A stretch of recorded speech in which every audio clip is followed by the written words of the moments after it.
guys, welcome back to my channel. So இன்னைக்கு எதை பத்தி பார்க்க போறோம்னா find the LCM of 156 and 124. So LCM method எப்படி பண்ணிரோம்னு பார்த்தோமா.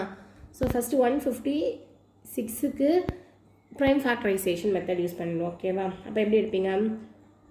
156 2 table 7 2s are 14 2s are 16 2 table 3 2s are 6 9 2s are 18 அடுத்தது 3 table கொடுப்போமா 1 3 is 3 3 3s are 9 அடுத்த 13th table தான் போவோம் 1 இது அப்போ இப்படி எழுதிங்க 2 into 2 into 3 into 13 அடுத்தது 124 so 124 2 table 6 2s are 12 2 2s are 4 2 table 3 2s are 6 1 2 is 2 so 31 இருக்கு so 30 on the table 1 times 2 into 31 so LCM ரெண்டுத்துக்கும் காமனா இருக்குறது என்னது 2 இருக்கு ஒரு 2 இருக்கு so 2 into 2 அடுத்த ரிமைனிங் இருக்கிற எல்லாத்தையும் என்ன பண்றோம் நம்ம அப்படியே எழுதுறோம் so into 3 into 13 into